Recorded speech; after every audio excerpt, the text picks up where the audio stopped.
Ride through the city like Brennan Schaub. I'm on a mission to get it all.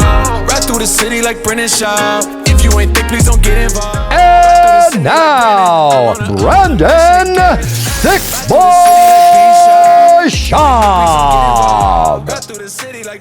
Yo, what's up? It is Monday morning, April 11th. What is happening, thickies, thickers, thicketers, thickums? Hope everybody is doing fantastic. Your boy looks a little sunburnt. I get that. I did do the Tough Mudder this past Saturday in Glen Helen Raceway, which is in San Bernardino, California, about an hour and 45 minutes from where we're at right now in Calabasas. I just didn't even think about sunscreen. It was 94 degrees out. And your boy got some sun on the face, and I have some weird tan lines going on, but your boy did complete the 15K. It's just over, I think it's around 9.5 miles. I think a little under 9.5 miles. I want to say thanks to everybody that came out. The first time I did the Thick Mudder, which in Lake Elsinore, which is kind of right outside Temecula kind of area. They kept saying LA, which was insane. I didn't realize it till fans were like, hey, dude, that's nowhere near LA. Fair point. We had around 400 sign up for that one. For this one, we broke 500. So the movement is happening. Join the Thick Mudder movement, the Tough Mudder movement. It is just a grand old time. I'm telling you, man. And we offered the 5K and 15K this time. And it's just such a fun experience, man. And Mitrione decided to run with us. And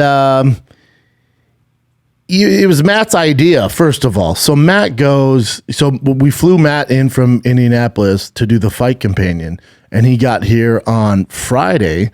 And then he goes on Friday afternoon, he goes, dude, you have a Tough Mudder tomorrow? I want in. I went, oh, okay. Have you been running? He goes, no, not at all. I went, yeah, you should be fine. It's more about the experience. It's going to be a good time. Come on out. She's like, cool. I go, I'll pick you up.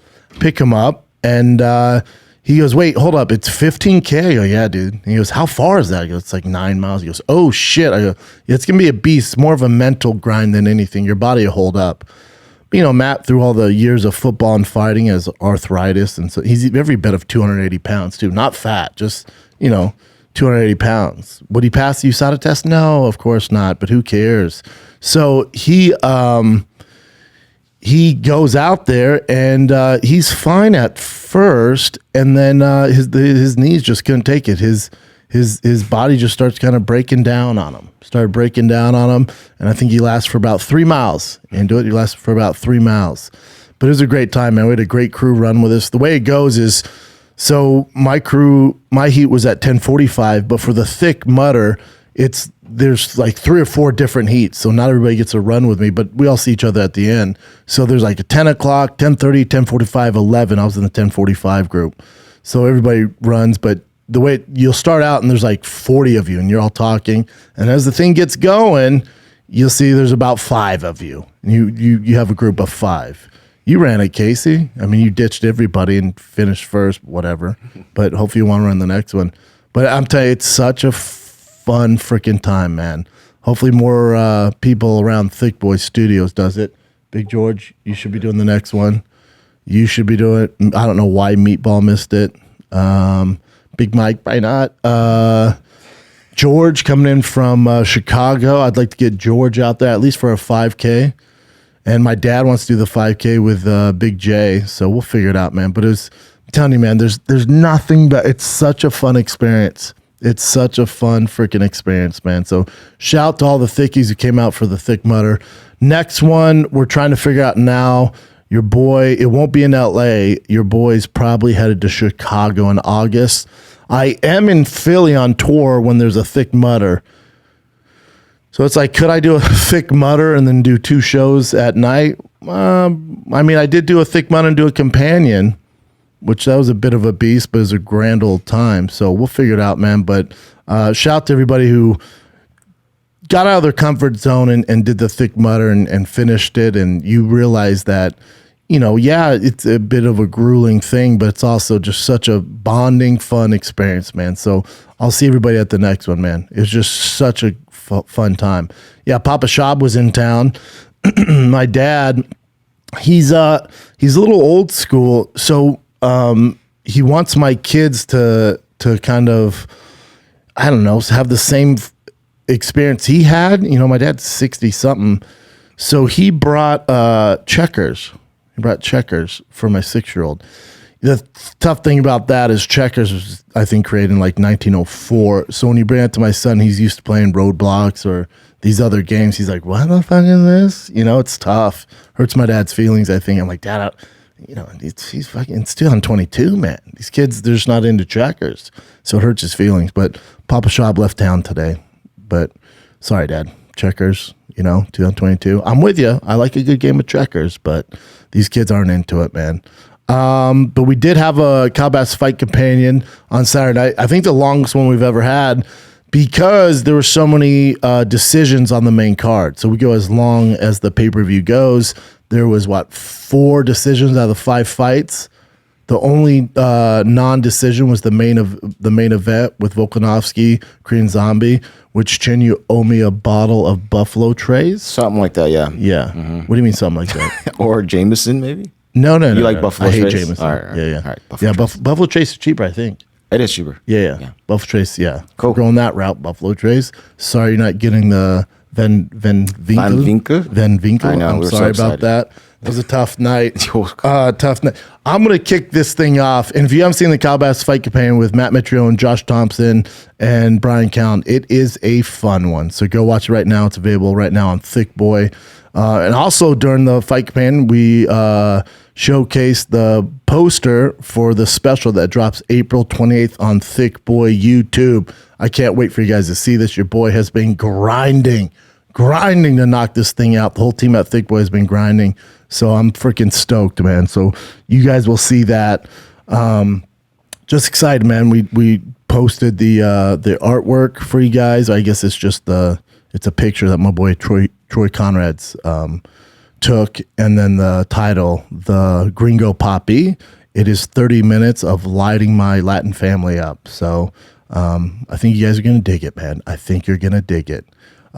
Speaking of, I'm on tour this Thursday, Friday, Saturday. Tickets are damn near sold out for freaking stand-up live in Phoenix, Arizona. I don't think your boy's ever sold out stand-up live. It's a big-ass venue. So I'm excited, man. I think all the VIPs are sold out, and there's few tickets left for general admission. So get them while they're hot. And that is this Thursday, Friday, Saturday in Phoenix, Arizona. So looking forward to that. Eating a lot of JT's wings, hanging out with the boys. I got Chappelle Lacey, David Lucas. The squad is out there in full effect. That's this Thursday, Friday, Saturday in Phoenix, Arizona. But let's get into the frickin' UFC 273 card. I'm just going to kick this off with what I thought was the main event and basically what everybody's talking about with Khamzat versus Gilbert Burns. I always like to give MVPs of the fight card. There would be 2 MVPs here. It would be Aljamain Sterling, which I'll get into after this. Aljamain Sterling for just what he's had to deal with and, the hate that he's had and all that stuff, and then dealing with the pressure and performing like he did. But then also the other MVP would be Gilbert Burns. You're talking about Gilbert Burns. Remember, one of the reasons Khamzat went from 11 to 2 is 10 through 3 ain't signed up to fight Khamzat. He's this Chechen monster, Loch Ness monster, Bigfoot, whatever you want to call him, this mythical creature that nobody wanted to fight. And Gilbert Burns went, he's just another human being, man. He's not some, untouchable fighter. He's like, I'm down to do it. And, I would say, myself included, a lot of these MMA experts, kind of underappreciated Gilbert Burns, and I'll be the first one to admit I owe him a complete apology. I thought he was going to get absolutely annihilated because I am on the Khamzat train. I'm on the Khamzat train. I'm completely on the Khamzat train. You know this. But the train's going to make some stops along the way. I was going pretty ham last week. If you listen, I thought he could be welterweight champion, middleweight champion, light heavyweight champion. let's pump the brakes a little bit, Brendan. Let's chill out, though. Chill out because it is MMA, and you got to, dude. This is what I love about mixed martial arts at the highest level. Is Khamzat was this guy, and I was one of the guys feeding this to everybody. Khamzat, this guy who's been untouchable. You look at his first 4 fights in the UFC, this CompuStrike numbers, and it's like 95-1, and just annihilating people, fucking annihilating people, and he looks untouchable. But this sport has a great way of showing, kind of you got to be humble, man. You got to be humble because.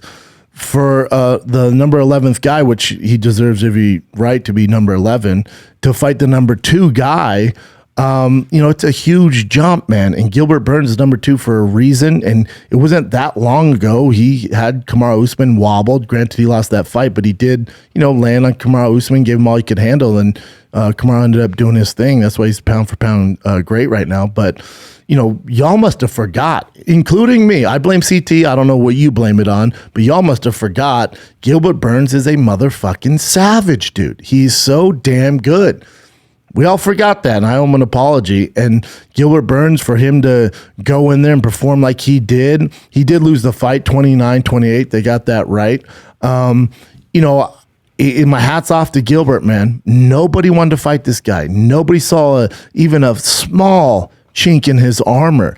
And Gilbert, that first round was tough, and he got dropped with that, we'll call it a jab, but he switched stance. It was a right hand. So he got in a little bit of trouble. It looked like Khamzat was going to do what Khamzat does, and Gilbert answered the bell and, came back and won some rounds there. And I do wish that was a 5-round fight. I really do. I wish that was a 5-round fight. But I got to be a little critical of Khamzat here because I've been so generous, super kind of complimentary of him, and rightfully so. He's shown no chinks in his armor. But for this fight, I guess the first red flag for me, now granted, I'm 2 Tiger Thick whiskeys deep when he came out, and I missed some of it, but I rewatched the entire card yesterday. I guess the one thing that kind of bothered me, if you're on the Khamzat train, and listen, I'm the one putting the fucking coal in the train right now, right? The coal, I'm fucking here trying to get this thing going. All right, let's take a little break before we get back to the program, the Schaub Show, because I guess I'm telling you, dudes, 2 out of 3 men will experience some form of hair loss by the time they're 35. Imagine being 35 and bald. Imagine being 35 looking like George Costanza. You don't want that. More than 50 million bros in the U.S. suffer from male pattern baldness. I see it on meet and greets. I'm like, dude, you boys need Keeps. Yep, Keeps offers a simple, affordable, stress-free way to keep your freaking hair. You meet with a doctor, a virtual doctor, all right? It comes straight to your door. We got 24/7 care and support. If you got any questions, we got you covered. It's low cost. Treatments start just $10 per month. $10. $10 to keep your freaking long, lush locks. That's right, man. Keeps has everything you need delivered straight to your door. Discreet little package. Proven results. Nobody has to know you're doing this for your hair. Remember, prevention is key here. Treatments can take 4 to 6 months to see results, so act fast.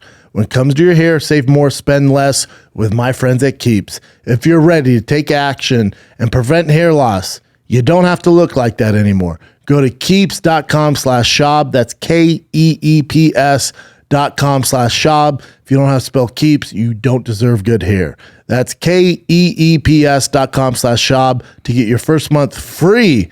Keeps.com/Schaub. Let's keep it rolling, man, because the NBA playoffs are here. It's next level basketball, and get ready for all the action by betting the play-in tournament with DraftKings Sportsbook, an official sports betting partner of the NBA. New customers can bet $5 on any team to win and get $150 in free bets instantly. You clinch a win no matter what. All DraftKings Sportsbook customers can also bet on NBA hoops with the same game parlays. Combine multiple bets from the same game for a bigger payout. Your boy always does parlays here. The more legs you add, the more money you can win. Plus, for each day of the play-in, get a risk-free bet up to $10 if your same game parlay doesn't hit. Download the DraftKings Sportsbook app right now. Use promo code Schaub. Bet $5 on any NBA team to win their game during the play-in tournament and get $150 in free bets instantly. That's promo code Schaub at DraftKings Sportsbook, the official sports betting partner of the NBA. Minimum age and eligibility restrictions apply. See show notes for details. See next page for directions for disclaimer. Khamzat's demeanor as Gilbert Burns was walking to the octagon, sitting on the cage, a little loosey-goosey. I'm all for showmanship and there's stuff like that, but even Conor doesn't do that stuff. That's I don't know where that. I think you have to have that total self-belief, in which he does. And I think that's where this is. It's coming from a good place, but you're also fighting the number 2 guy in the world, and there's a time for that. And you haven't earned that yet, and you haven't passed that milestone yet. So I think this was a case of, y'all must have forgot Gilbert Burns is freaking good, man. He's the number 2 guy in the world for a reason. And also Khamzat overlooked him, thought he was going to just completely mollywop him and learn the hard way, and didn't take this as serious as he should. So that was alarming to me as a guy, as the president of the Khamzat fan club. That's kind of alarming. The other thing is, I would love to hear Khamzat's teams, what their game plan was. I didn't really see a game plan. I saw him fighting, straight up fighting. I think he's such a savage that there are no game plans. I think he's going to figure it out. And, against the guys that he was fighting, you can get away with that. Just based off skill set, you'll figure out when you're in there. And again, you look at the comp strike numbers, he completely mollywopped everybody. So keep doing your thing. But when you get to these upper echelon guys, I'd say really top 10 through 1 in the champ, there should be some sort of game plan involved there. And I just didn't.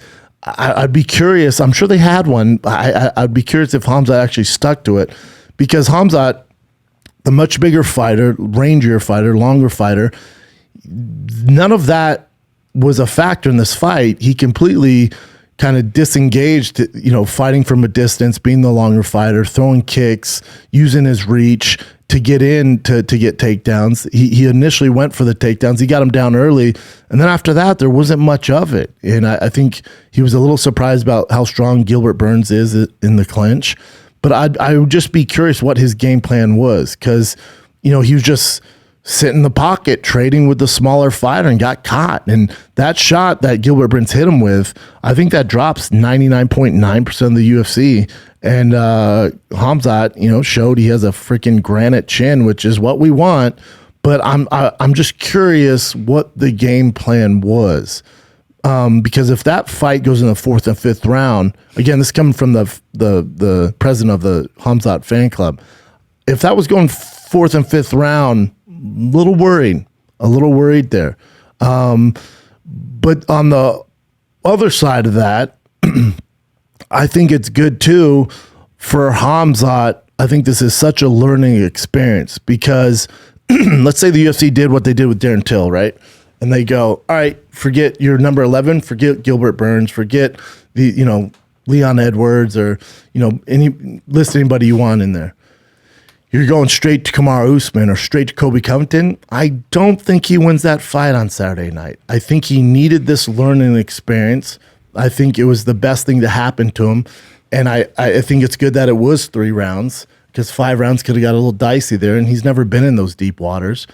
And, so I think Khamzat from this past Saturday to his next fight is going to grow tremendously, because I think he's going to realize, that was close. That was a close call. We got hit with some shots we probably didn't need to get hit with. We didn't really stick to a game plan. We kind of just shot from the hip. We won, and obviously he lived up to the hype, because for the number 11 guy to beat number 2 guys, nutsos. So the hype is real. So we're still all on the Khamzat train. And I think you should have some level of confidence. And if he's a stock, you're not selling your stock on Khamzat. You're probably doubling down, because I think for him to learn to be in there to go 3 rounds, I mean, I'm talking tough rounds with Gilbert Burns, and he lost some of those rounds, one of those rounds. for him to go in there and face adversity and be able to come back and, deal with it the way he did with a world-class guy in Gilbert Burns, if he's a stock, you're glad it happened here and not when he fights Kamaru Usman and Colby Covington. Because Colby Covington and Kamaru Usman are different animals than Gilbert Burns, and they have a different set of skills that he would have learned, and it'd been a loss. So I think it's a blessing in disguise that this went 3 rounds, went to decision. He faced adversity, and I would bet my bottom dollar if he fights Colby Covington on ABC, which Dana said is probably next for them, which we'll get to that. I guarantee you he's not sitting on the cage, he's hanging out at happy hour. Those days are done. Those days are done. I didn't like that out of him. I just didn't. And again, I was a guy, if you listen to the Schaub show last week, who was like, oh, I don't get how Gilbert's going to deal with this and get mollywopped, and let's just bring on the next guy. And, Gilbert Burns number 2 for a freaking reason, man. And I don't think Khamzat or Gilbert Burns lost any stock at all. If anything, it's one of those fights where Gilbert's stock went up. I feel sorry whoever has to fight Gilbert next. I think you realize how fucking good Gilbert Burns is. I think for Khamzat, he learned so much that night. His team learned so much that night where it's going to pay off. So what's next for Khamzat? Well, Dana did say Colby Covington on ABC. Sign me up, take my money, but it's free, so don't take my money. Yeah, it's free, so I don't have to pay any money. That's cool. But it's on ABC, right? So just going into this fight, man, you got to realize is Colby Covington does do the heel thing from the WWE, and love him or hate him, he's very well known for it, and he's probably the best in the game at doing it. Can be a little cringy, but it's his thing, and he backs it up because he's a phenomenal fighter. He's the best welterweight in the world, not named Kamaru Usman. So he knows going into this fight, especially with what's going on politically across seas and the war going on with Russia and stuff like that, Colby, I guarantee, will make this about USA versus Russia. Even if he's Chechnyan, it's close enough for him. So the whole narrative, and it's going to get ugly, and I'm all for it. Is Colby's going to put a freaking flag in the ground and go, this is Russia versus America. Whose side are you on? And it's going to build up to that ABC card, and it's going to do gangbuster numbers. But I will say this, and again, this is coming from the president of the Khamzat fan club. If that same version of Khamzat shows up that fought Gilbert Burns, if he doesn't learn from the experience, which I think he does, I'm just caveat this with if he doesn't make some adjustments, he will not beat Colby Covington, which is insane to say, because go back to last Monday, and I went, Khamzat's going to be the welterweight champ, the middleweight champ, who's going to beat him at light heavyweight? Chill, Brendan. Chill, dude. You really got to bank on Khamzat's team going back, watching that, come up with a game plan to beat Colby Covington, because now you're facing completely different animal. You're facing a Colby Covington who, again, outside Kamaru Usman, is the best welterweight on the planet. He's a little bigger than Gilbert Burns. The chance of him taking him down is not good. And also, this is 5 rounds. That 4th and 5th round is going to be a nightmare. And Colby just gets better round after round after round. So if you're a Khamzat fan, you got to hope that he gets it done the first 3 rounds, really the first 2. Because Colby, he comes like a goddamn banshee. And during the companion, they're like, man, you got to find someone that can pressure Khamzat and get him on his back foot. Yeah, Colby Covington. He has the most insane pressure that is just non-fucking stop, man. So what I love about this now is Kamaru watched that fight, Colby watched that fight. I would imagine, knowing those guys, they're going, I'll fight him. Oh, yeah. I'll take that. I'll take that Chechnyan down. Oh, that's what I'll do. I can get rid of this guy. They're probably foaming at the mouth, man. But only Kamaru and Colby. The rest of the division is like, yeesh. But Colby and Usman with their set of skills are going, I'll do this. Hell yeah. That was 3 rounds? Yeah. We're champions. We fought in those deep waters. This Chechen can't swim in those deep waters. Let's see what happens when we give him the 4th and the 5th round. And Colby and Usman will have a game plan for that. And hopefully Khamzat's team, and his team's brilliant, and he comes from a great camp. You can't fly by the seat of your pants. You sit on top of the octagon and think this is, happy hour and stuff like that. Those boys are coming, man. Those boys are coming. And if it's the same Khamzat that showed up against Gilbert Burns, he will not win that fight. Guarantee it. So I'm still on the Khamzat train. I think we have some stops along the way. Okay, it's not a direct train travel here. We're gonna have some layovers, and you got to learn in those layovers how to get it done. So again, it's similar to, I was such an Anthony Joshua fan when he fought Klitschko. You never know how much you can invest in a guy, because to be a great, sometimes you have to get hit with punches you didn't see. You got to get dropped. And a fighter, it's easy to be a fighter when you're dominating and just mopping through everybody. That's not the fight game. The fight game, unfortunately, comes with losses or failures, whether it's, you should have zigged when should have zagged and get dropped and you got to come back, or somebody has your back, or you get taken down. We've never been taken down. And again, I keep referencing this to stocks. I'm not even a big stock guy, but you guys get the analogy here. For Khamzat, to face adversity and come back, you want that in a fighter, man. Because I guarantee you, especially the next 3 fights that he has, it's not going to all go his way. And if you're going to invest in a fighter, you got to know that guy's not going to give up. That he has that dog in him to lose a round and be able to bounce back and forget about it and fight through adversity. And again, the biggest example is Anthony Joshua when he fought Klitschko. And, before that, he's starching everybody. Then goes in there, gets dropped, bounces back up, knocks him down. Klitschko, who we know is a fucking legend, pops back up, drops him again. It's this back and forth. You look at the Andy Ruiz fight where he overlooked this short, fat Mexican, gets completely annihilated, and then the rematch absolutely trashes him. We want this out of fighters, because if a guy's just dominating nonstop, it's you never know what they're gonna do when they face adversity. So Khamzat faced his first adversity, and if you're a Khamzat fan, for his career, this was the best thing to happen. Now you got to pray, and I honestly believe he's going to learn from this and comes into the next fight a little more respectful, a little more serious, and a little more kind of focused on the game plan. Because you're not just going to fight Colby or fight Kamaru and edge out a win. You're not. Those guys are too high level. They're too high level, and it's a tough task, man. So hats off to Khamzat. Major props to Gilbert Burns. Definitely fight of the year candidate. And Khamzat lived up to the hype, beating the number 2 guy in the world. And, I'm sure Khamzat's going to be, 2 or 3 now, which is fantastic. So the train continues, and I'm still on board. I still think he's the next big thing in the UFC.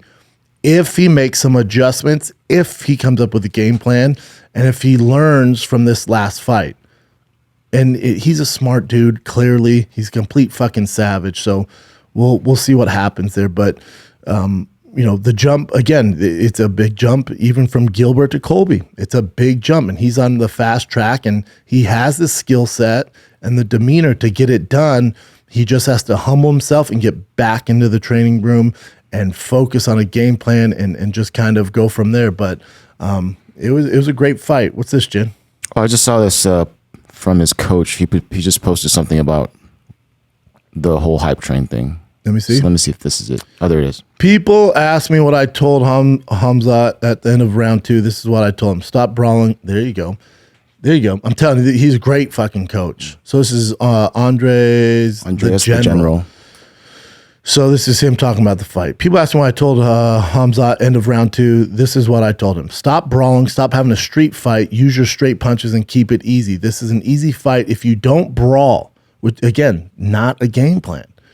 All you have to do is keep him on your jab and have patience, correct? Don't make it harder than it has to be, correct? Nothing else was needed, just fast jab and sometimes a straight right, keeping your distance because you're the bigger fighter. To not get hit with the hooks, correct. A shorter fighter landing hooks means you're so close and you have no business being in there. I told him to stop giving everyone a show and just keep it boring and simple. It's the other thing. When there's so much hype behind a guy, you feel pressure to keep it entertaining. And sometimes, again, at the highest level, being entertaining isn't always the most important thing. You got winning's the most important thing, and we forget this. A lot of people forget this. It's still a fucking professional sport. And if you lose, dude, if you were to lose this, bro, we as a business, if you're in the Khamzat business, we'd much prefer you to stick to a game plan, make it boring and outclass Gilbert Burns, than go through a war and eke your way out of it, man. So this coach is spot fucking on, man. I told him to stop giving everyone a show and just keep it boring and simple, to not force anything, just be fast and land on his feet. This was the game plan all along. There you go. Didn't stick to the game plan. Easier than wrestling, easier than grappling in flashes. We saw that. Gilbert, with all respect, is a tough, gritty, brave warrior. All of respect to him. These guys gave a show to the public, but as a coach, I don't care about the public. I care about the easiest way to win with minimum damage. That's my number one job, to protect the fighter. Everyone talks about the hype train is over. No. How many fighters in the beginning of their careers, not even against top-ranked opponent, had absolute lackluster performance in their career? Misspelled career, yeah. Shall I rack them up? Champions, legends, list goes on. This means nothing. A famous basketball player told me once, it's hard winning, damn hard. My opinion about this is that Khamzat was 40% last night because he went in with the mindset they wanted to knock him out and show everyone. Correct. No game plan. Who cares about everyone? People only support and love when you're winning. Correct. So the goal is to win, but like a warrior, he wanted a war. I was very upset because I believe and know what he can do. You haven't even seen that yet. It's scary. Learning, listening curve. Blessed to have the world's best team. Grown all-stars, training centers. Here's all of you. People are going to underestimate us now. Big mistake. Be my guest. Yeah, I agree. I don't think they're underestimate you now. I think that we pulled back kind of the cover, and if you're Colby and Kamaru, you're going, we can beat this guy. Before, absolutely not. There's no sign of any kind of chink in the armor. Now, I'm telling you, Kamaru and Colby are going, I'll 100% give me the contract. Before that, nah, fuck that, man. No way. Now, those guys are into it. But it's, again, and I don't see anything till Chim brings this up. His coach is spot on. It's clear as day. I don't say casual fan because they don't know as far as game plan, but the hardcore is like, that was just a straight brawl. You're not going to beat Colby and Kamaru brawling. It's not happening. You're going to lose minimum by decision, if not get finished later in the 4th and 5th. You can't fight at the top level and not have a game plan. It's not going to happen. And that's why his coach is probably so fucking upset. Remember, those coaches take time away from their family and friends. They put so much energy into you. And I'm sure it was, 8-week camp, and he's with Darren Till doing Smash Bros and all this shit, and there's a game plan, then you get in there, and you work on nothing that we've covered for 8 weeks. You know how infuriating that is? It's nuts. So his coach probably like, dude, what the fuck are you doing, man? You're going to fuck around and lose this thing. Gilbert is no punk, man. But thank God he got it done and got the win, man. So hats off to Khamzat, hats off to Gilbert Burns. Let's move on. On the co-main event, Aljamain Sterling, Petr Yan. This is the most controversial one. It was a split decision. Watched it yesterday. Here's the problem with this. So Aljamain, going into that first fight against Yan, became champion by an illegal knee to down opponent, right? Not his fault. Things happen. His kind of hate came, he tossed the belt inside the octagon. And then shortly after that, hours after, he's posting the belt saying he's the real champ and all this stuff. What do you expect the guy to do, man? What do you want him to do? But you got to, do what you got to do and believe in your heart that you're champ. So he ran with that, and he obviously got a lot of hate. Let's keep it rolling, man, because the NBA playoffs are here. It's next level basketball, and get ready for all the action by betting the play-in tournament with DraftKings Sportsbook, an official sports betting partner of the NBA. New customers can bet $5 on any team to win and get $150 in free bets instantly. You clinch a win no matter what. All DraftKings Sportsbook customers can also bet on NBA hoops with the same game parlays. Combine multiple bets from the same game for a bigger payout. Your boy always does parlays here. The more legs you add, the more money you can win. Plus, for each day of the play-in, get a risk-free bet up to $10 if your same-game parlay doesn't hit. Download the DraftKings Sportsbook app right now. Use promo code Schaub. Bet $5 on any NBA team to win their game during the play-in tournament and get $150 in free bets instantly. That's promo code Schaub at DraftKings Sportsbook, the official sports betting partner of the NBA. Minimum age and eligibility restrictions apply. See show notes for details. See next page for directions for disclaimer. Last ad, then we get back to the show. UFC 273 breakdown. You've got back-to-back meetings. You got errands to run. You got chores to take care of. You got kids chomping at the bit. You got a to-do list. You need some help from my buddies at DoorDash. You can get dinner, household essentials, everything on your grocery list delivered. That's right.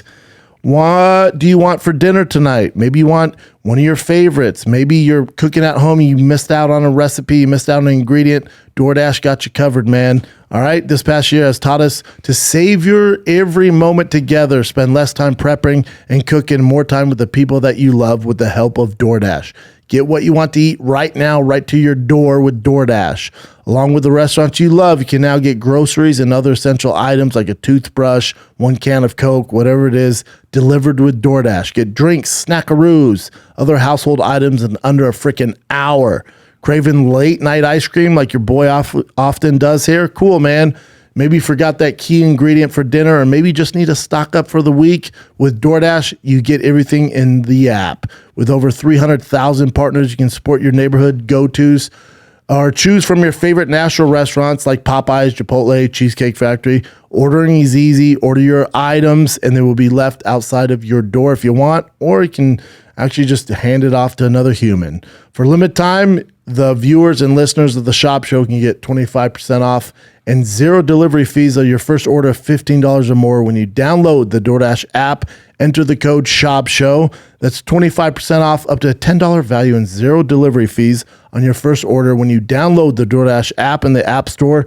Enter the code SHOPSHOW, SCHAUB show. Don't forget that's code SHOPSHOW for 25% off your first order with DoorDash. Subject to change, terms apply.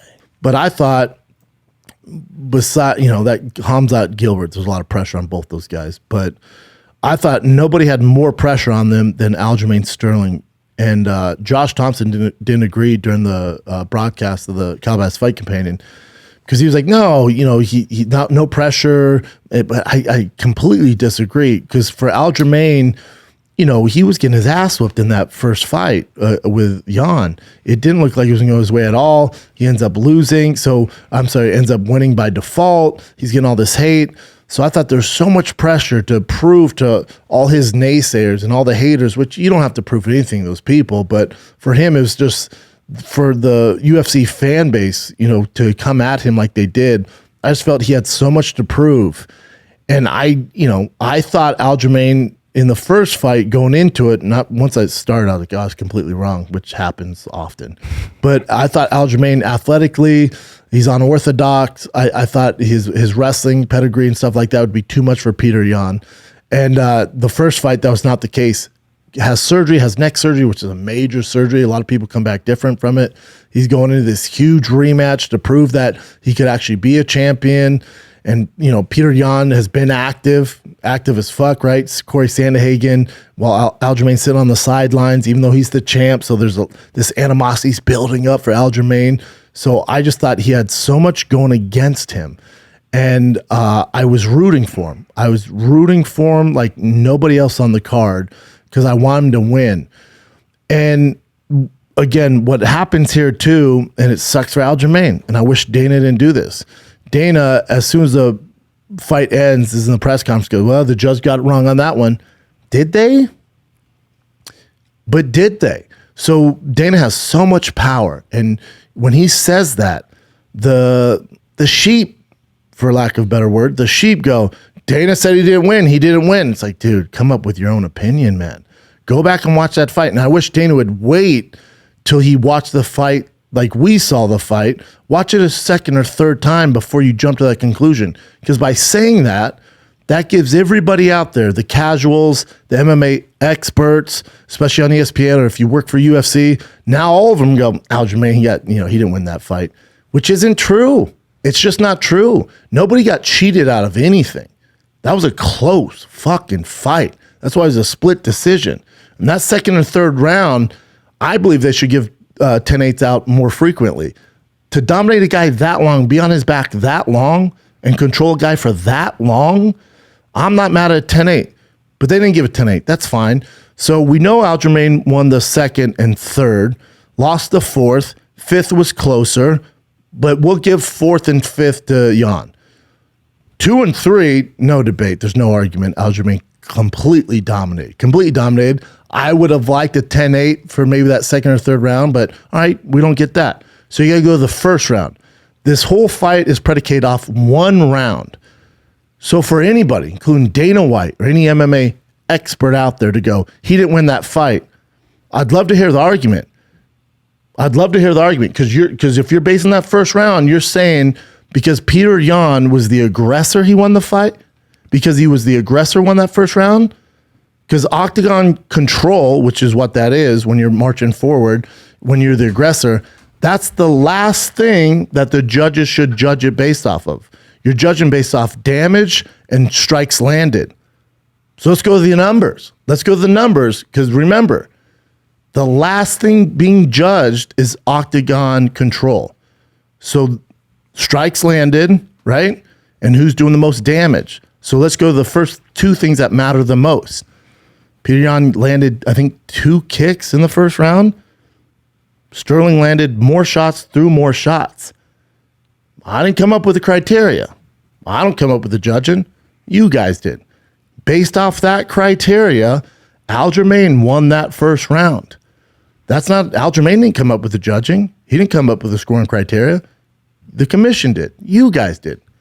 That we're at the mercy of that judging criteria. Based off that criteria, this is very black and white.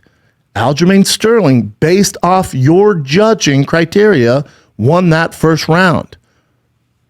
Hands down. No argument. Based off your criteria that we all have to go off of, that I have nothing to do, Aljamain has nothing to do with it, based off the criteria that you guys always go off of, Aljamain won that first round. Very black and white. Close round, 100%, I'll give you that. But based off those important factors, strikes landed, damage inflicted, last one you're going to go to is octagon control, and Petr Yan won that one. But he lost the first two. So who would you give the round to? Aljamain. So say Aljamain won the first round. In what fucking world do you live in where you wouldn't give him another 2 rounds in the second and third? Based off your criteria that I didn't design, that I'm at the mercy like you guys are and the fighters are. Based off those criterias. So Aljamain won the first round, completely dominated the second round, completely dominated the third round, definitely lost the fourth round. Fifth round was close, but I'll give it to Yan. That's 3 out of 5. That would make him world champion. But when you're the president of the UFC, you have a responsibility. So when you say the judges got it wrong on that one, well, now you fucked Aljamain Sterling over. Now you fucked him because he beat the naysayers. He beat the haters. He shut everybody up, but not resurfaces. Because the most powerful man in the UFC says he didn't win that fight, which you don't know what you're talking about. You're wrong, dude. And you fucked your fighter over. So now he has to go back to the drawing board. He has to deal with more of this stupid fucking hate. And why? Because he won 3 out of 5, but you watch it from cage side on the little monitor. I mean, how do we not have updated monitors? But that's besides the point. And you rush to judgment before watching it for a second or third time, which it should be your fucking responsibility. Your duty should be to make sure if you're going to say that stuff, that you're going based off the criteria that the fighters have to go off of when it comes to judging. But you don't. You came to a quick judgment, And it fucks your fighter. It fucks your champion. Because now that's out there. And now the media and the sheep run with it. And the MMA experts who work for the UFC and ESPN are going to run with it. And now you fuck up the stock of Aljamain Sterling. And you're wrong, dude. And anybody else who says different, you're fucking wrong. This is very clear. Very clear. Go back and watch it. Now, I'll say this. Go back and watch it based off how the judges judge a fight. And if your only explanation to giving Petr Yan that first round is octagon control, well, that's the least important thing when it comes to judging. There's other things that have to happen first, and Aljamain won those. So that would give him the first round, the second round, and the third round, clear as fucking day. So the hate on Aljamain has to stop. Somebody has to say it.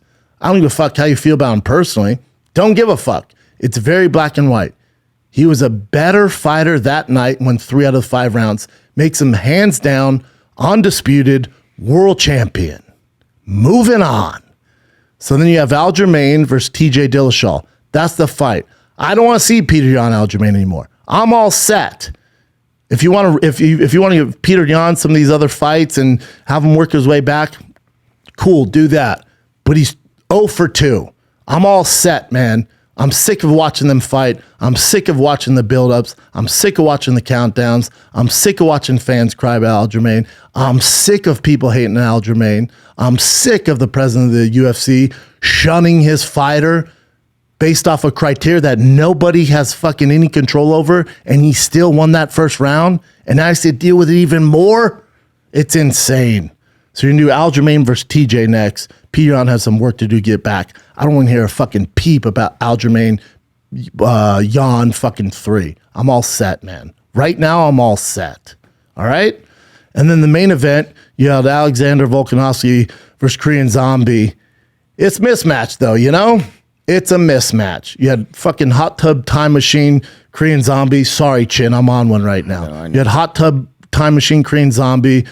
His skill set, it's just, even though he's number 4 ranked guy in the world, there's just such a gap. Think how long Korean Zombie's been fighting. Think how long. It's fucking tough to keep up with these new age fighters, man. They're good at everything. Alexander Volkanovski even said it himself in the post-fight press conference, goes, I actually pulled back, man, because he has kids. I don't want his kids to see this. That's what a great guy he is. But how fucking good is Alexander Volkanovski? My fucking word, he is good. And there's really only one fight left for him, and it's just for his own legacy, and it's Max Holloway. So they're going to do that. He obviously came out there, not a mark on his face. Korean Zombie will never fight for a title again. This was his one shot. Didn't end up working out for him. It's all good. He's still a monster, still a fan favorite.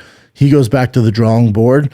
But for Volkanovski, the only fight left at featherweight, is Max Holloway. We got to see that fight, and hopefully soon, because Max is healthy, Volkanovski's healthy, so might as well do it. And then, you got Yair Rodriguez out there, which would be fun for Volkanovski, but there's not a ton left for him in featherweight.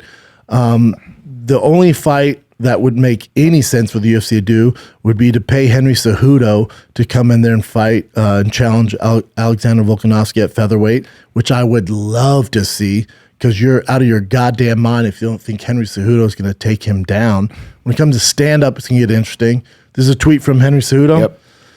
He says, no cringe, just straight talk. I've entered the USADA pool. I know I could beat Volkanovski. I want to become the first 3-division champion in UFC history, or he could shut up the cringe. It would be a treat for the fans. I agree. And what's he saying here? Can we play it? Let's see.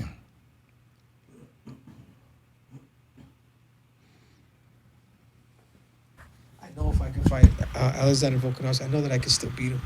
Like, you know what I mean? Like, it's not about me killing him. It's just about me beating him. Yeah, yeah. Outsmarting him, outwitting him. By decision. I still finish him. I do have the ability, the speed, the wrestling, the IQ, the experience, agree. The toughness, the grit to really challenge a man like that. Agree 100%. It's up to you fans, man. It's up to Dana White, man. Like, it's not up to the fans. They know about it. I've said it before. Like, let's if me and Alexander can make a payday off of this, I could become the first triple champ, or he could shut up the cringe. I mean, it'll be a treat for everybody, and everybody will tune in and watch. So what's up, Dana? Yeah, it's like, what's up, Dana? So it's not up to the fans. We obviously want it. It's up to Dana paying Henry Cejudo his worth, and that's all this is about. Because I think Dana would do it, but at the current contract that they've agreed to, and Henry Cejudo wants more. So hopefully Henry and the UFC can come to agreement. It's tough. If you're Dana, like, yeah, we're looking, it's pretty black and white. We're looking at the numbers. They're not there, man, as far as you being this huge draw. So, for Volkanovski, I doubt they do the Henry Cejudo fight next. I think the only way that this would happen is Alexander Volkanovski fights Max Holloway, beats him, stops him, very clear. There's no kind of, murky waters there like the other two fights. And then there's not much left for him to do unless a Yair Rodriguez or someone comes like that out of the woodworks and, can challenge him to a good fight. So then the UFC's like, all right, what do we do with him? Do we want him to fight Henry Cejudo? That's a big fight. Great fight. Do we want him to, does Volkanovski want to go to 55? Does he want to go to lightweight, which I think he's small for lightweight? I gave Brian a lot of shit about him talking about on the fight campaign fighting Michael Chandler, because Chandler's such a big dude. So I think for Volkanovski, there's definitely some ways he could go, He's a complete fucking monster. He has to be in your top 2 pound for pound. I think he goes Kamaru right now and then Volkanovski. That'd be my. I don't know how the UFC has the rankings for pound, but Volkanovski's right there, and then obviously Kamaru's your pound for pound guy. Oh, he's number 3. You got Izzy there too. All right, that makes sense. You got Max Holloway at 6, Petr Yan at 9. Not anymore. Yeah, that makes sense. So he has some options. I guarantee the Max Holloway fight's next. If you start just him, there's not a whole lot for him at featherweight, so you could pay Henry Cejudo, which I'd be all for. And if you're not going to do that, there's just not much for him there for him to get up. And then you could potentially do a super fight at 55, depending who it is, size-wise. Those 55ers are fucking big, man. They're really, really big. You'd have speed advantage, but it does a little dicey for him at 55. I truly believe that. But the card was great, man. What's interesting, whenever you have 4 out of the 5 fights of the main card go to decision, usually like, Jesus Christ, dude, this was a snooze fest. This was fantastic. Yeah. I mean, Mackenzie Dern, Teacher Torres, the Tiny Tornado was great. I'm glad Mackenzie Dern got the win. You guys know I'm a huge fan of Mackenzie Dern. She jumped guard and had the Kimura, which was fucking filthy. But it was a good night of fights, man. Really, really good night of fights. I had so much fun. I had so much fucking fun doing the Calvas Fight Companion. So shout out to everyone who competed on UFC 273. I almost said 274. On UFC 273. It was a great card. Great card, man. And there's a lot to dive into what's next for, those winners. And Khamzat, Sterling, and Volkanovski, man. So we'll see what happens. It's a good time to be a UFC fan. Oh, yeah. Good time. What do you got, Jen? Real quickly on that, though. So now that we saw Alexander's performance, how he's like incredible right now, do you think Max has much of a chance against him now? Yeah, because think about Max's last outing, best he's ever looked. So now, I mean, I don't know who, I love Alexander Volkanovski. I don't know him personally. I know Max. Max is a buddy, but think how Max had one of the best performances ever last time. He was on fucking fire. So you bring that same Max against this Alexander Volkanovski. Yeah. We're going Sizzler. You're both getting a gold fucking jacket going to the UFC Hall of Fame, that terrible looking jacket. But you're getting that fucking, Happy Gilmore gold jacket and fucking, this is an instant classic, man. Yeah. That's the only fight to make. For Volkanovski, for his, legacy, he has to get a dominant, decisive win over Max Holloway. And I also think it would win him a ton more fans, because right now, I don't know how you can't be a fan of Volkanovski. He's such a good person, phenomenal fighter. But, no one's more loved than Max Holloway.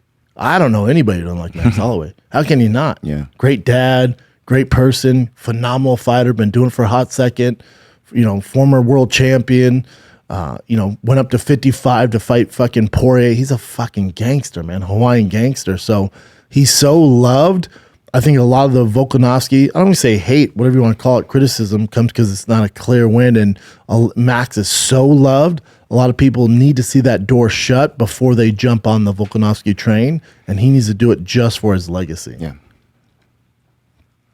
What else you got, Jim? Alrighty. So we couldn't hear this because we were on Fight Companion, but so the translator apparently didn't capture something that was really important that Korean Zombie said. So Korean Zombie, essentially a lot of fans wrote in, a lot of Korean fans. I'm sure Zombie's translator left out him saying, I know I can't be UFC champion, which I think is merciful. He was, I now know I can't be champion. Yeah. After that fight, he's like, it's over. I know it. Yeah, just, you're talking light years different skill set. Dude, that was just... It's tough to see, man. Yeah. I wish his corner was stopped it earlier. Shout out to Herb Dean. Yeah. He did a phenomenal job stopping that fight. Phenomenal job. I would have stopped it earlier if I'm his corner, especially a dad of 3. You have all this legacy in the UFC and WEC. We don't have to prove anything. It's just, we're not there, man.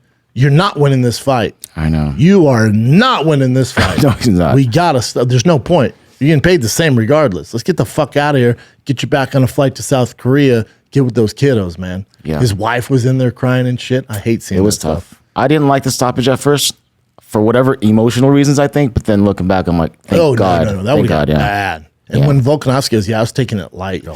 I know. What a badass way dude. worse. So this is the first UFC, and it's going to continue on from now on. That they paid, I guess, 3 different fighters based on fans' choice, Bitcoin. So the first place I'll show you real quick. The first place fighter will earn 30,000. Second place 20,000. Third 10,000. And here were the winners. Khamzat, Volkanovski, Yan. Yeah. So the fans vote who gets and so this is on top of their win bonus and all that stuff? This is purely separate, but it's all Bitcoin. Oh, that's cool. Yeah. So it's pretty cool thing they're doing. Yeah, they get more money. What's interesting about this is it's going to be like the NBA All-Star vote. Do you remember when Yao Ming was playing? Phenomenal player, phenomenal. But because the Chinese could vote, he would win the number 1 vote over LeBron or any by like 90 million votes. You're like, Jesus Christ. Like the Chinese ride for their own.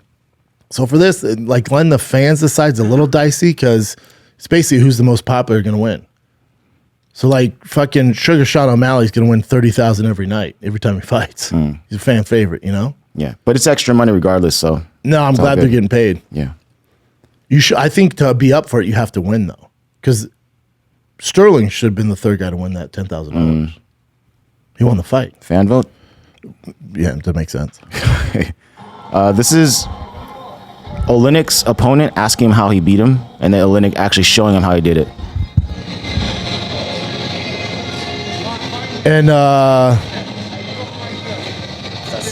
yeah, the scarf. And did he get it standing, or he got it on the ground? Right. ground, yeah. He's showing him standing. Let me see.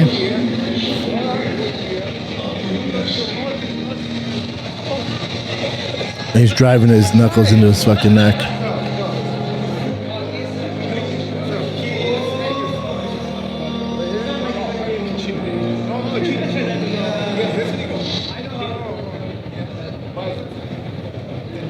And then drive that into the neck, son. God, he just keeps getting it done, doesn't he? Yeah. Old dude, super cool dude. The oldest dude. Just doing the goddamn thing. Yeah, he looks really Same good, too. choke all the time. I think you touched on this. So Khamzat, I guess he met Gilbert's kids beforehand, and it kind of messed him up a little bit. I bet. Yeah. So I'll show. Look at his All the face, guys, dude. you know, in the UFC, people think I don't respect the guys. This is the game. Like I try to play with his mind and let him make some mistakes. You know, I love that shit. You know, I've been watching all the time, all the UFC shit. You know, I try to learn something from. God, you his and- beard is fantastic. And, I could not I grow respect it. all my opponents. You know, everyone do it for his family, and I see it before the fight. Actually, it was a little bit hard to fight him because I see his kids. You know, they come to me, "Hey, you fight my daddy." You know, I say, "Shit, fuck, I don't need that. I say shit, I don't fuck. want to fight with some daddy. Yeah. I need some killer like me. You know, kill somebody, and don't care about some shit." You know, I go to him. I said, "I respect, brother, and you do it. You know, sorry for punches, and we do that for our family and to have fun as well." Yeah. Yeah, respect. I cannot like the guy. I know, dude. Yep. He has a good heart. This is really cool too. Dana White said that Gilbert Burns will get a win and show money, regardless. It's one of the best fights ever. Yeah, I agree. For Gilbert Burns to pull that off was nutsos. All right. One more thing about the money stuff. So this undercard fighter, Michael Malott, I guess his coach has a 15-year-old daughter that just got cancer. What? Yeah. So and this is his debut fight too. So he wanted to donate, I guess, half of his purse to it. But then Dana White says, "I'll take care of it for you." So it's like 10 grand or something like that.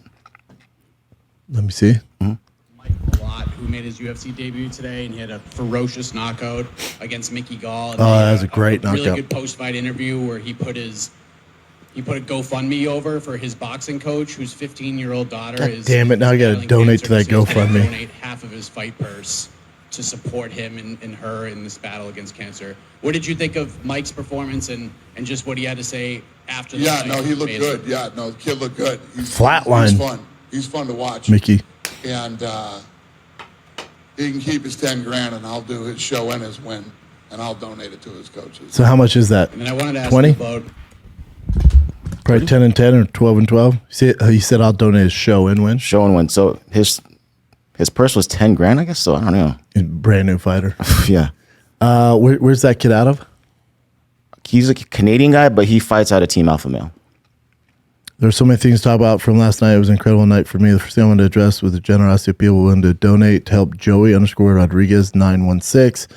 His daughter Angie and his family, firstly, after announcing I'd be donating my show money from last night's fight. Dana White said he'd make the donation instead to keep my money. I'll still make a donation, but a huge thank you to Dana. Yep. Second to the fans who handed me money from their pockets without hesitation. I walked the cage, absolutely blew me away. Thirdly, to the almost 900 SoCal fans who donated to Angie's fight to make a massive difference. Fourthly, Jake Paul mentioned 10,000 donation with his foundation, Boxing Bullies. Wow. And how much did they hit? How much they need? Let's see.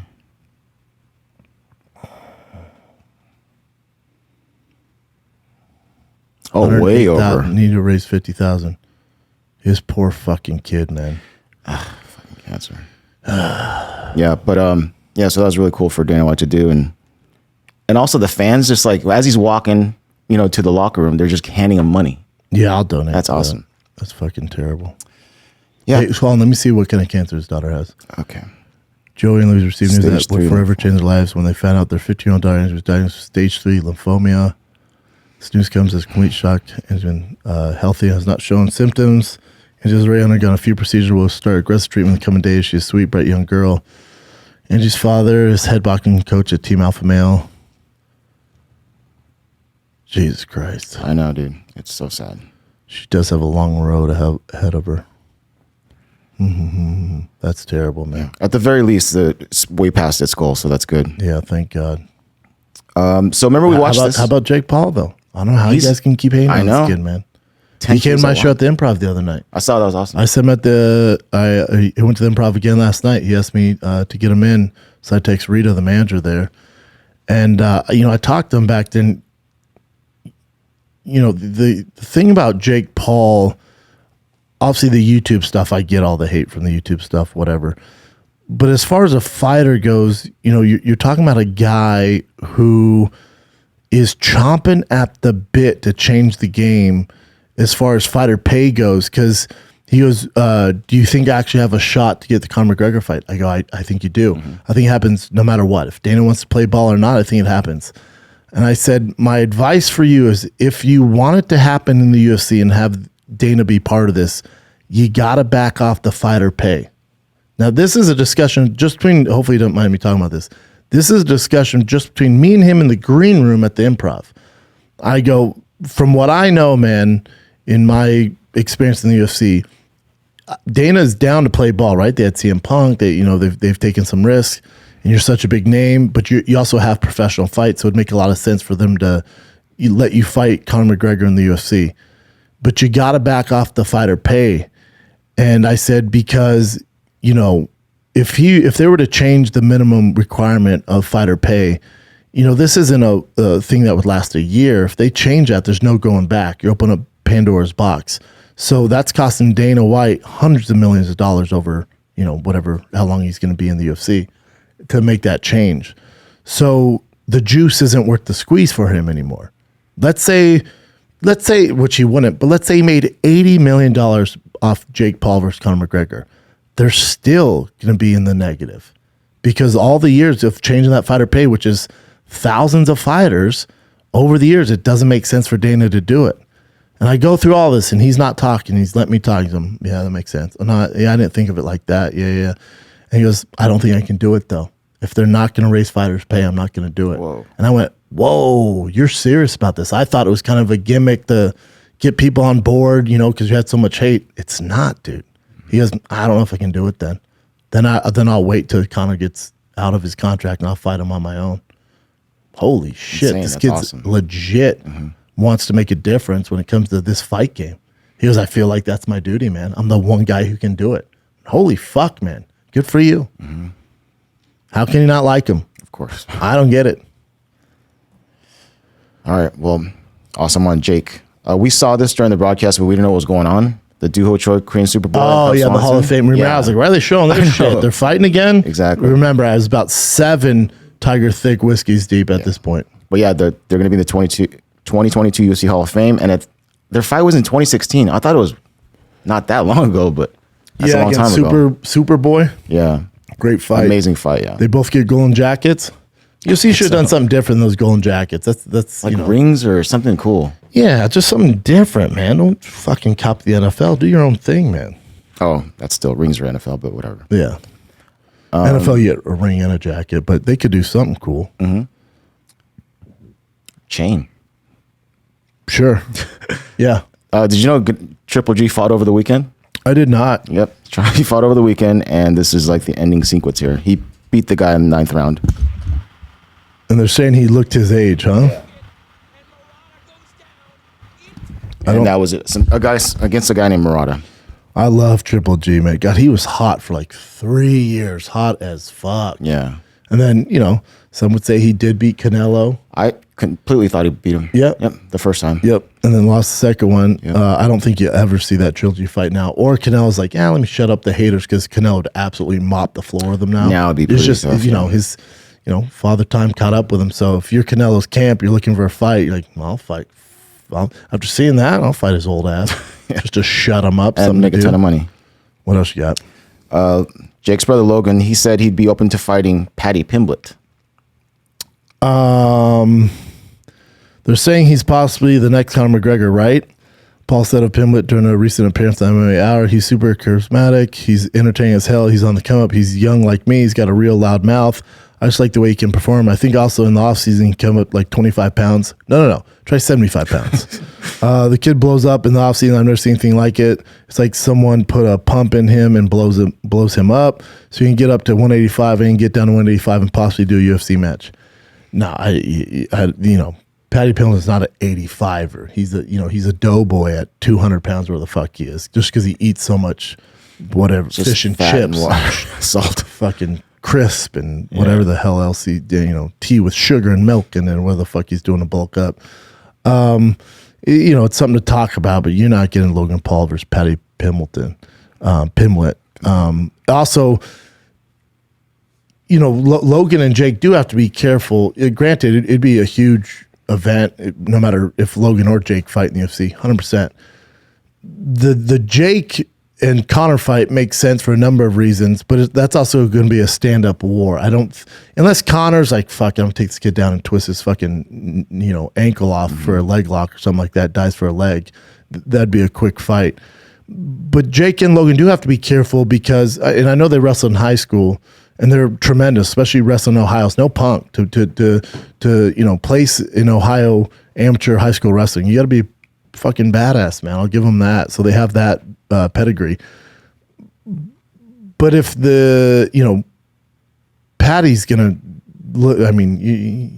he's gonna choke you out. Yeah, this wouldn't be that fun for these guys. So you gotta be a little careful. Like, let's say Jake was going after like a Colby Covington or Khamzat or Kamaru Usman. That ain't they're plus 9,000. That makes no sense.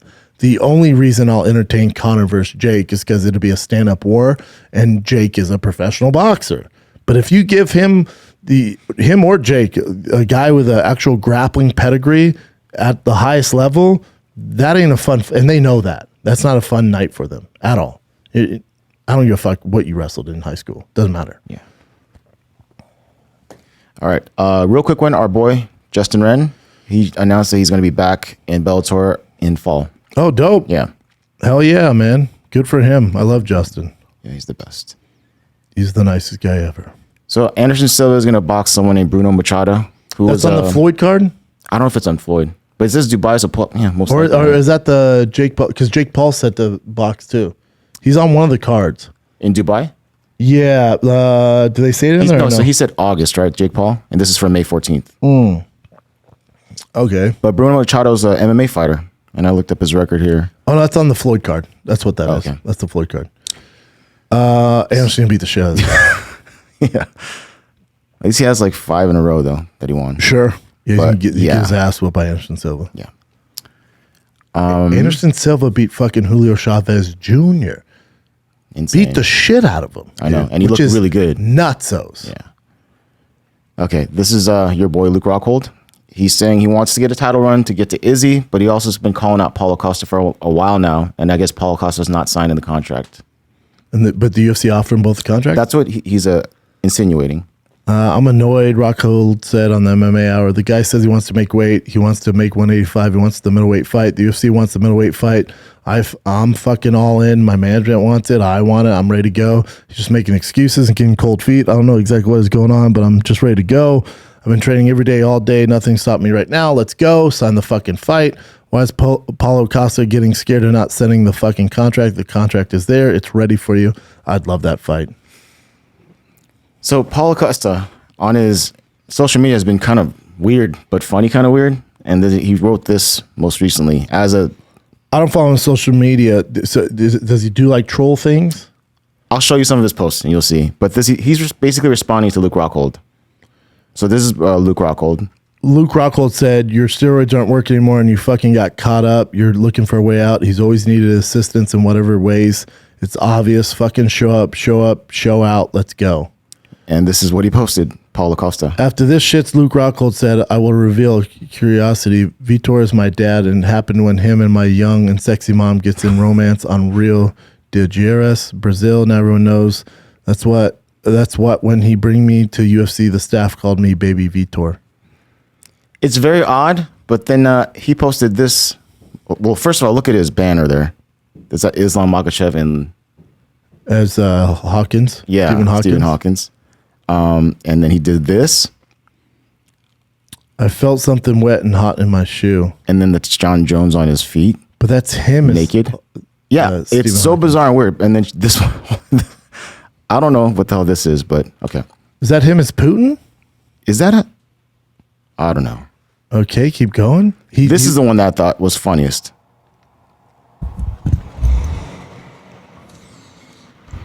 Man, what the fuck you looking for? God have a mercy of you, so I will pray for you. He's a handsome devil. I pray for you. So. That boy is beautiful. Still, Hamadan, don't do that, man. So Nick actually showed me this post, and I was just like, what the hell? Yeah, he's an interesting dude. He's a very weird, but kind of funny dude. I don't know what's going on here.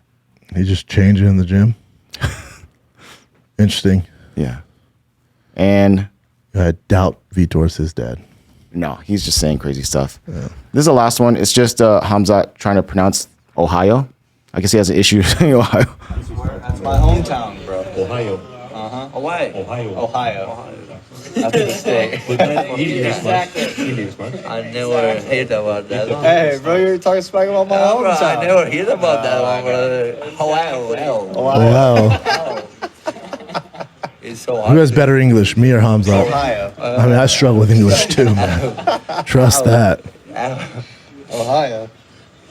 That's my hometown, bro. Makes you like him even more, right? Yeah, he's so likable. His personality opened up a ton. Yeah, he's just a likable guy, man. Mm-hmm.